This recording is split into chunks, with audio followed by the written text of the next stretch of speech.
écrire son chemin. Donc, à toi, Daniel, Delmuth. Bon, allez. Allez.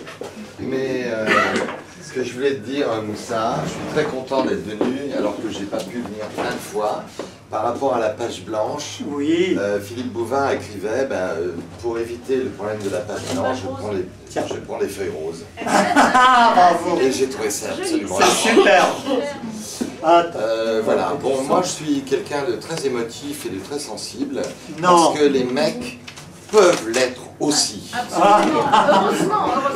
Absolument, il n'y a pas que voilà, certaines femmes qui sont émotives. J'ai entendu le grand frisé. Bon. Voilà, mais Non, il y a mais... aussi des femmes froides. J'ai donc écrit un texte pendant une coupure avec mon amour. Une coupure. C'est vraiment une coupure que j'ai retrouvée et bon. qui s'est recoupé. Mais donc voilà, et ce texte, je l'ai lu aussi. Merde. Oui, tu ne parlais pas dans le micro, on t'entend. Parce que là, je vois rien là. C'est normal. Je l'ai lu. Quand tu ne vois pas, on te voit. Voilà, C'est ça. je Mais l'ai lu quand tout tu vois, récemment pour on se voit plus. Technique au théâtre. On est Pardon. toujours dans Au la théâtre, lumière. c'est comme Là, ça. j'avais toujours dans la Jamais lumière. dans l'ombre. Je l'ai lu aussi pour le mariage de ma deuxième fille, qui se mariait récemment. La pauvre. Et ça m'a Pardon. énormément. J'ai rien dit. Non, mais attends, assieds-toi parce que, à mon avis, tu vas t'asseoir. Voilà.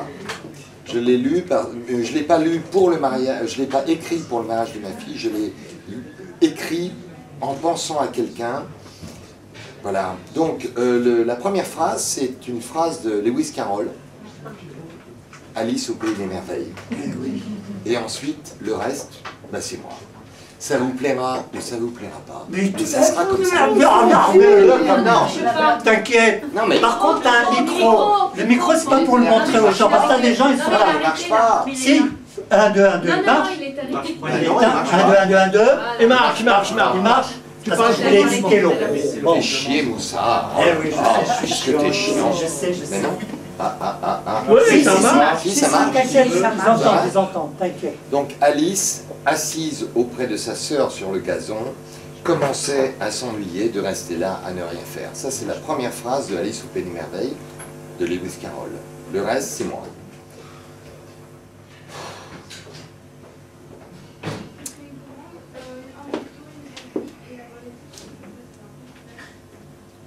Ses grands yeux bleus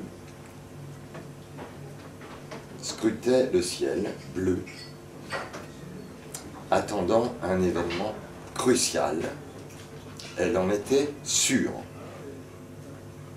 Un aigle royal survolait le pré comme un protecteur. Plus le temps passait, plus l'aigle royal se rapprochait d'elle. Bon, d'accord, il y a le truc. D'accord. C'est fait exprès pour casser un peu l'émotion. Alice n'en éprouvait aucune peur.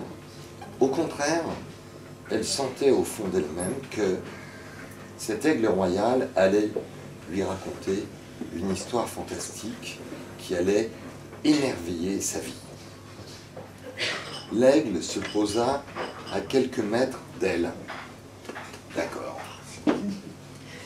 Et fixa son regard bleu d'acier dans les yeux bleus de la jolie Alice. L'aigle n'avait pas le pouvoir de parler avec des mots, mais Alice se sentait dotée du pouvoir de comprendre ce qu'il lui racontait, doucement, tendrement.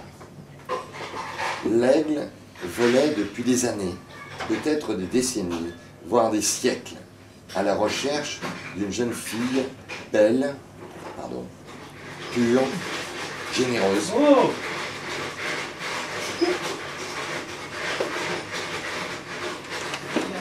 Je m'occupe de la machine à café. T'inquiète. S'il vous plaît. Ah, mais, vas-y.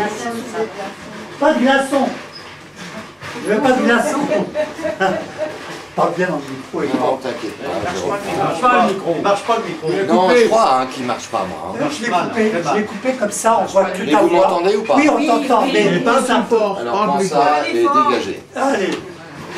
L'aigle volait depuis des années, peut-être des décennies, voire des siècles, à la recherche d'une jeune fille, belle, pure, généreuse, aux longs cheveux blonds, d'un rayonnement éblouissant et rare.